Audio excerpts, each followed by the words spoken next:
Okay, Breaker Broke 23. This is the radio unboxing episode 2. And I am here to happily report that I'm going to fill a request from Mr. Jaybird, one of our local good buddies, good buddy Jaybird, aka Purple Popsicle on YouTube. Yeah, I know that's just a weird sounding handle, but I like it. I wish I thought about that. Anyway, he requested that I unbox a particular radio, so that's what we're gonna do. And I'm not gonna really tell you. I'm just gonna kind of surprise y'all. So let's get this thing set up here. See what I can do. All right, I'm just filming with my little Samsung flip phone, and yeah, bear with me on my lame video apparatus here. So, alright, so I hope this is the radio that I think it is. I'm pretty sure it is, because I'll have to restart this video. And I'll look like an idiot. Not to you guys, because you won't see it. But, here's the deal. If this is the radio that I'm thinking it is, I started collecting these in the 80s when really nobody really even knew about this guy. I created probably one of the first CB radio websites back in about 1997, and maybe some of you or one of you will remember this. It was called the CB Geek, because back then I was collecting. I've actually been collecting pretty much my whole life, but I put out a APB, or I put out a notice for a certain radio that I was looking for. And my late relative, let's see, what would he be? An uncle, Bob Anthony, hell of a guy, passed away a few years ago, unfortunately. But he brought something to my stereo shop one day, and he says, "Hey Mike, I think you might want to look at this." And I'm like, okay, cool. Oh, it is what it is. And he says, "I heard you've been looking for one of these." So I'm like, okay, well, what do you have? Because I'm like, oh, geez, Louise. Oh, teaser. You guys know what that is? All right, look at this. That's what it looks like from the back. Let's move that box aside. I can't believe that. Anyway, so I've owned a few of these, and they, yeah, they're fairly decent rigs. That, my friends, is the Stoner Pro 40. And let's see here. Can I power this puppy up? Let's see here if I've got anything. I got my speaker lead. Let's make sure my speaker wires are not touching. And they are not. I'd really hate to fry something in this puppy because these things are darn hard to repair. And, you know, this used to be mint, but it's not anymore. So anyway, the Stoner Pro 40. Rumor has it is there's only about 1,000 of these made. All right, and or a little under. And I own number 491, and I own 263. And these are single sideband only. It is 40 channels, sideband only. Let's go in there for a close-up. This is my baby, number 491. I know that S unit meter looks pink, but it's not. And let's see here. What have I done? What have I got to do here? Let's see. Well, I'm not in AM mode because I don't have an AM radio on that. So here's what we've got. Volume, whistle stop. It's basically like a notch filter. Yeah, that's a good way to explain it. Don Stoner hyped this thing up because he was selling these puppies for like, oh God, sorry about that. In 1977, I think this one's stamped inside March 28th, 1977. 1977, this puppy retailed for $1,000. Now think about that. $1,000 only 40 channels, all right, and only single sideband, no AM. If you wanted to do AM, you had to buy the optional unit, which was like a train. This thing was set up like a train, and I've got cards. I'll show you guys all this stuff. And basically what it was, if I remember right, it was like a President Teddy or something like that, or maybe it was a, I know everybody's going to start screaming, it's a Cobra! I can't remember. It was basically like a Cobra 25 type thing with the cool cherry end panels on it and all that. So anyway, that was an option. And then of course it came factory with the D104. I do have the factory D104 that came with this that actually matched this radio. So $1,000, single sideband only. You wanted AM, that was an option that you had to add. I do not know what that retailed for. Pretty interesting.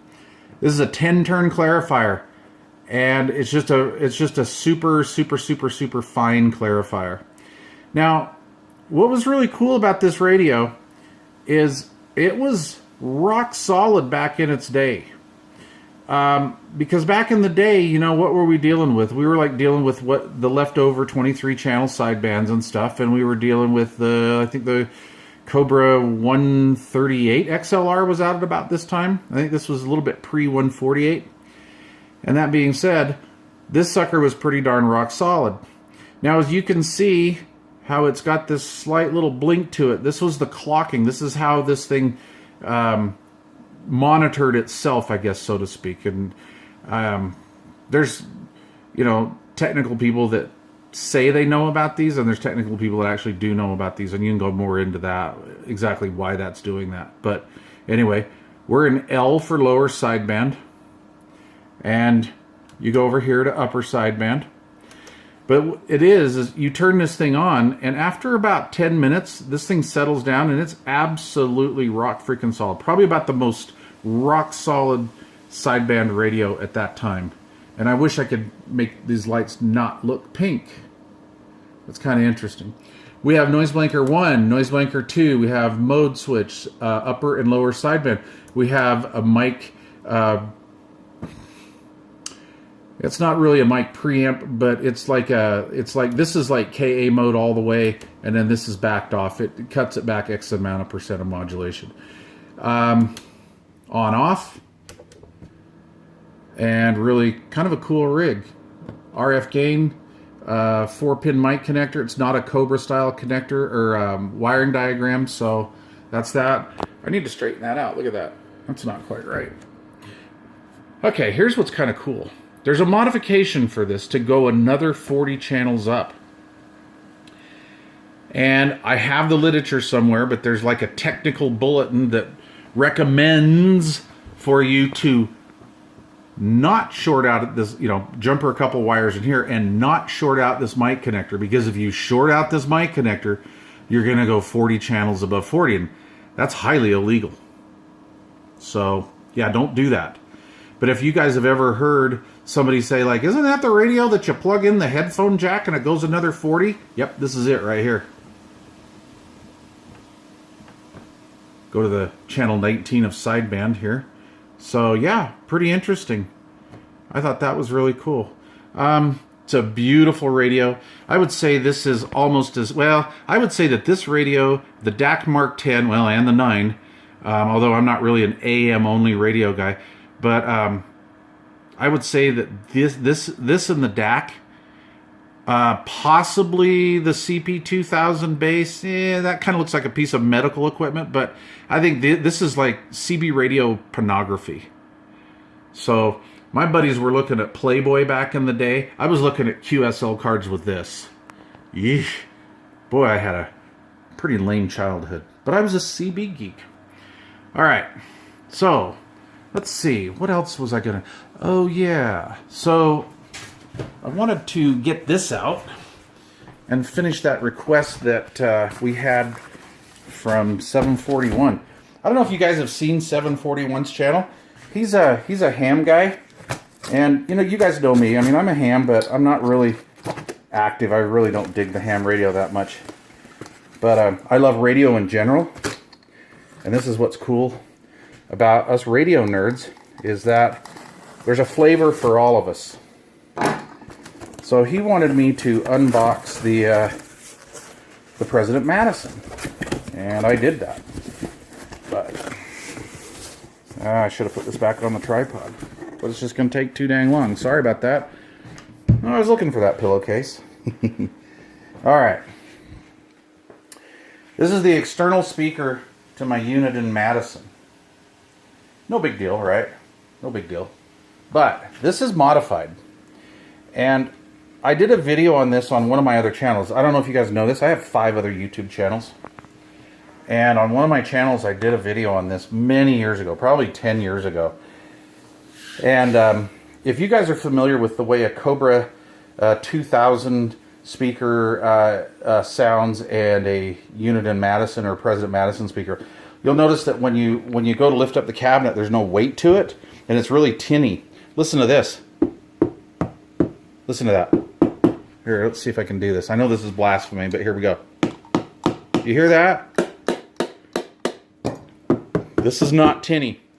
This gained about 4 pounds. What I did is, I'm a car stereo guy. Been in the car audio field most of my life, except for that brief 17 years at the RV park. But, that being said, I understand what dampening does to sound. When you dampen a car, use, what do they call it, Dynamat or Stinger Roadkill or something like that. It's basically a tar-based material, about 1/8 of an inch thick, with adhesive on one side, and when you place it on a panel, it deadens it.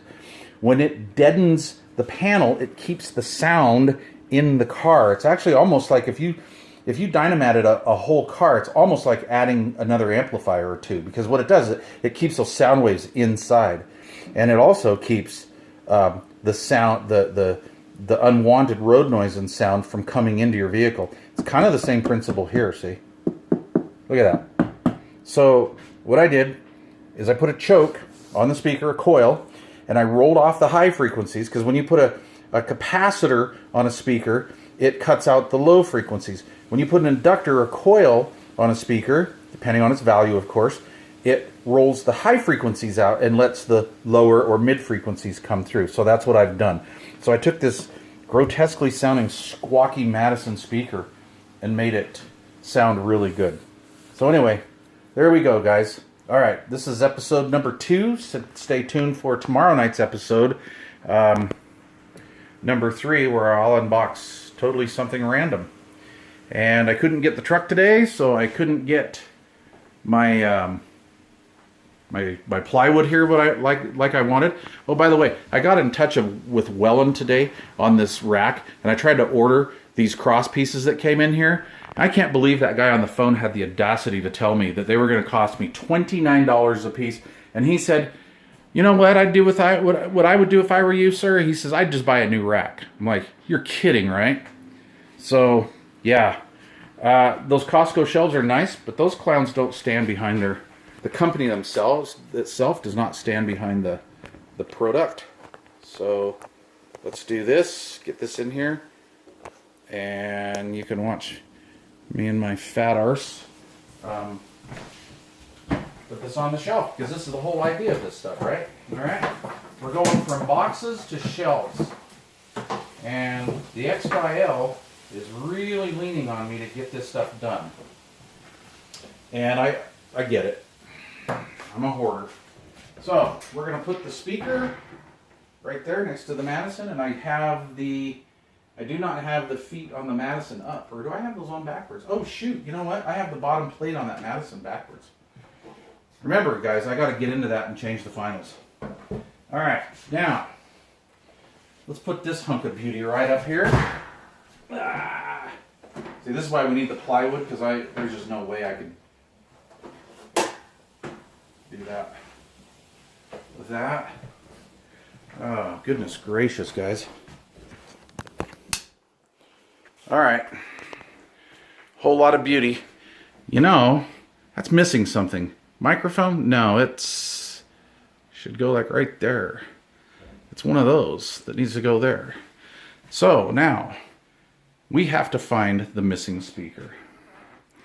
So let's see here. What are we going to do next? This, I don't know. I think I'll maybe save this tomorrow. Anyway, thanks for watching, you guys. Appreciate it. Thumbs up if you decide you'd like to. Please subscribe if you haven't already subscribed. And tomorrow we'll take a look at this. And while I'm at it, I'm going to look for the speaker for that Stoner. And then we'll open up something else in here. I got plenty more in the other room. So, all right, you guys. Thanks for watching.